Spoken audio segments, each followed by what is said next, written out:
Welcome to the biggest influences. This is 100% maybe the real Joe Rogan.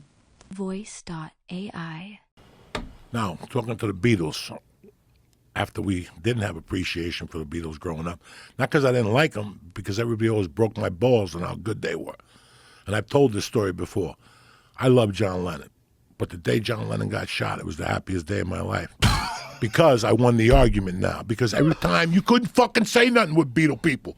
Every time you said, like, oh my God, I went to see the Stones last night. What a great album, Shattered. What a great album, Miss You is. Some motherfucker would say, yeah, it's a great album, but wait till the Beatles get back together. Fucking Stairway to Heaven's a great song. Yeah, it's great, but wait till the Beatles get back together. They always had me. I always lost that argument. You had to walk away like, yeah, he got a point.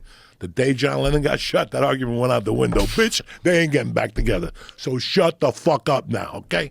It's Led Zeppelin who's running things. In fact, they had a Beatle mural at my high school. Somebody put an extra John Lennon the day after he got shot because we didn't want to hear that argument no more. Everybody got sick of that fucking argument, all right? And I love John. I don't want people, I love all those albums, fucking Shave Fish and all that stuff. While My Guitar Gently Weeps. Oh, I love all that shit. Oh, my God. I love the Beatles from Revolver on. Once they did the acid and started smoking dope, I like all that shit. That's really good stuff. Before that, She Loves You, Yeah, Yeah, Yeah. It's okay. I get it, but no. It was a different time. Yeah. Different time of the world. When they went to India and smoked with that Maharishi and started playing all that shit and opened up their horizons, they were good, man. Isn't it interesting that the kids that grew up that were into like AC/DC, Led Zeppelin, those were not necessarily kids that were into the Beatles. And some of them were. My crew was all like Jim Morrison, was the Doors, Van Halen, Led Zeppelin. Van Halen was current. That was like the current band that everybody was into. But it was old bands. It was always played Stairway to Heaven. Or if somebody wanted to get crazy, you play Freebird. When that guitar solo goes on in Freebird, when you're 16 years old and you listen to that song, you're like, holy shit. To this day, that is, in my opinion, that's the greatest guitar solo of all time. That guitar solo is fucking insane. There's so much good music, Joe. So much good music. It's so, like, you get caught up with one thing. During the pandemic, I got back into music. And I bought vinyl.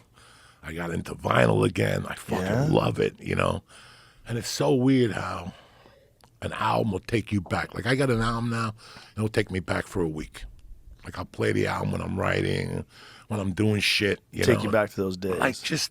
But you also hear things. That's why I don't like doing music reviews and shit. Because I learn more about the music the more I listen to it. Like, every time I put on, I don't put on Led Zeppelin no more.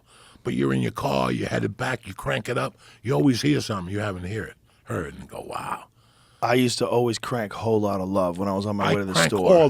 all that shit. But that was the song. That was a song that I wanted to hear when I was on my way to the store.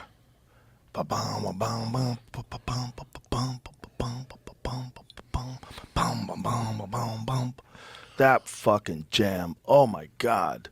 And then there's like a minute and a half of fuck sounds in that song. A minute and a half is like, and with the little cymbals in the background. Zeppelin 2 is very interesting because it's dirty. It's dirty. Subscribe to Biggest Influences today.